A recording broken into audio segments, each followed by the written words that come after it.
Welcome back everybody to another MOTOBOB video at Motorcycle Live, our favourite motorcycle show in the UK, and this time we're at Yamaha, who have plenty of exciting new bikes for the new model year. And so let's get stuck in with my pick of the bunch. So we'll start off with the sports bikes, and there have been updates to some of the other bikes in the lineup like the R125 and the R3, but the big one has to be the R9, which is a brand new entry into the lineup, and it will be one of the stars of the show here at Motorcycle Live. Effectively what you've got is a sports bike built upon the MT-09 platform with the same brilliant CP3 inline triple engine that makes just shy of 120 horsepower and 93 newton meters of peak torque. Basically this bike kind of replaces the R6, which is now available only as a track version. And look, the riding position of the R9 isn't quite as aggressive as the R6, but they do still say it's more canted forward, more sporty than the R7. And while they do say that the riding position has been chilled out a little bit versus that R6, it's still a touch more aggressive than the R7 that sits below the R9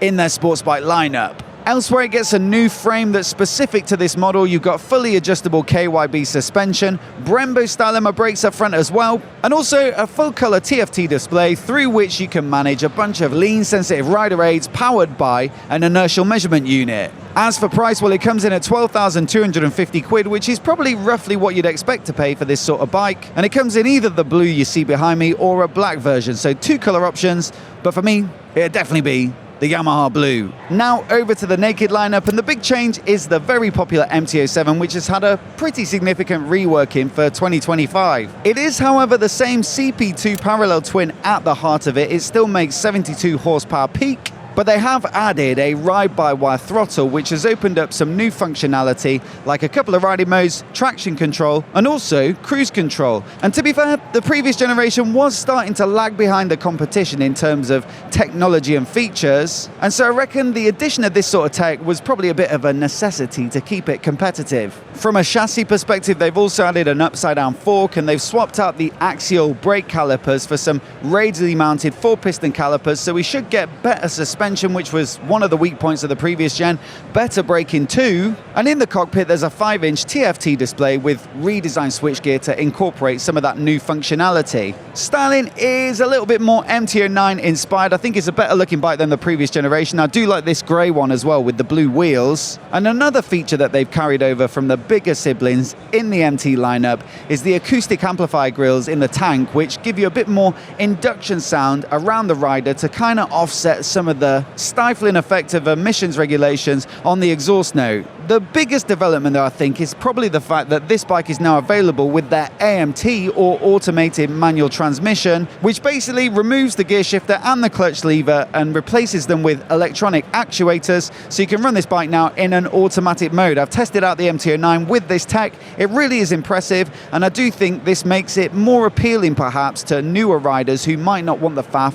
of a manual bike. Now the manual version starts at £7,700, the AMT is 350 quid more, and so I'd love to know from you down in the comments, would you spec it as manual or take the AMT for that extra few hundred quid? Now before we get on to the next bike, I just want to say a massive thanks to Flying Eyes for supporting the channel and sponsoring this video. Flying Eyes make these phenomenal glasses that I'm wearing right now, which originally I think were built for pilots, hence the name, but are also absolutely fantastic for motorcycling. The key feature is the fact that the frames are made from a material called resilamide, which is super flexible and super strong, and so they can make them just a millimeter thick at the arms, which means they easily slip between your temple and your helmet. Then the bendiness means they just wrap around the contours of your head, and so it really does minimize pressure inside the helmet, which can lead to very distracting headaches if you're out on a longer ride. I find them ridiculously comfortable, and I wear them pretty much all the time off the bike as well, so I thoroughly recommend checking out the link down below to find out more. And you'll also find on there a whole bunch of different styles and shapes and sizes and colors,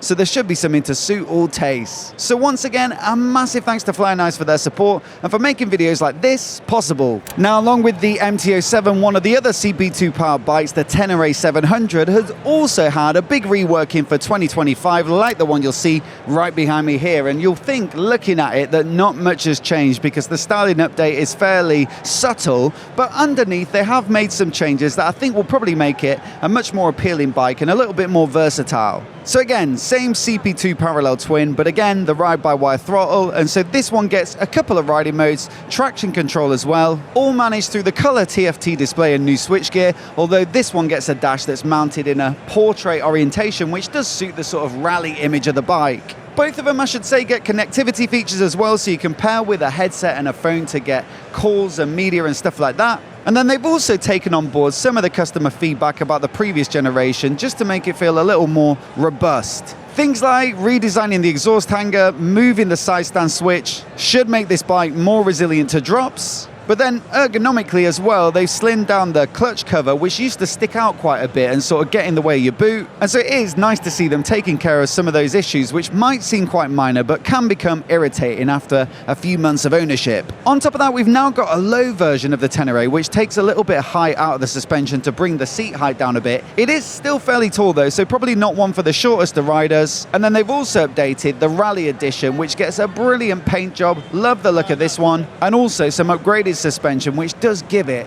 a significant boost in terms of ride quality and ability off-road. Now the standard bike comes in at 10,400 quid, so that's about £300 up on the previous generation. And while it does still get largely the same rudiments and some of the fundamentals, the engine and stuff like that are pretty much the same, I do think that extra tech, plus the fact that the base model now gets fully adjustable suspension, mean it is probably more deserving now of that price tag. Now over to the retro bikes, and we've still got pretty much the same bikes in the lineup. So the XSR 125, the XSR 700, which shares the engine with the Ténéré and the MT-07. On top of the lineup, the XSR 900, which has got the same triple engine as the R9 that we just looked at. And this one comes in a fully faired GP edition, which you'll see behind me, but this particular one has a special finish on it, which I think looks absolutely fantastic. I'm not sure that this one is available to the public. It might just be a special for the show, but still a bike that I've really enjoyed coming and seeing, and definitely worth checking out if you do make it down here. If, on the other hand, you fancy something a little more touring focused, then you can't really go wrong with a Tracer 9.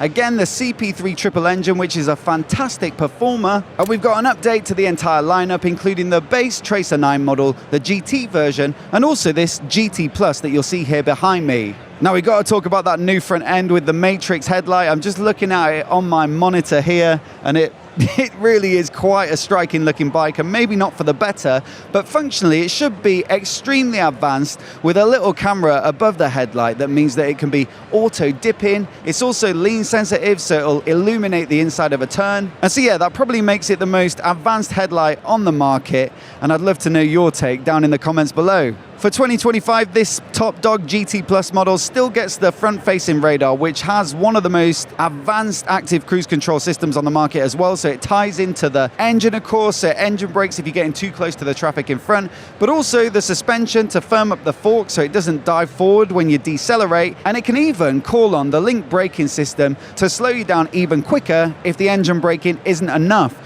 For 2025, they've added a radar at the back, so you now get blind spot warnings as well. But also, this top-level GT Plus gets their AMT system, which we talked about earlier, fitted as standard. Now, the base Tracer 9 comes in at 11,300 for this year, whereas this top model comes in at a fairly eye-watering 17 grand, but it is dripping with the latest tech, and so if you like that sort of thing, then it could possibly be worth it. For me though, I think I'd probably go somewhere in the middle ground with the regular GT model, and the fact that you can spec that at around 14 grand for the manual version, around 15 for the AMT, I think will probably make it the more popular bike because it gives you that choice. As always though, I'd love to know which bike you'd pick, so do let me know down in the comments below. And also we'll put our playlist on the screen now so you can see all of our videos from here at Motorcycle Live. Do hit subscribe as well if you want to see each of those videos as soon as they go live. A massive thanks for watching today, and we'll see you in the next video.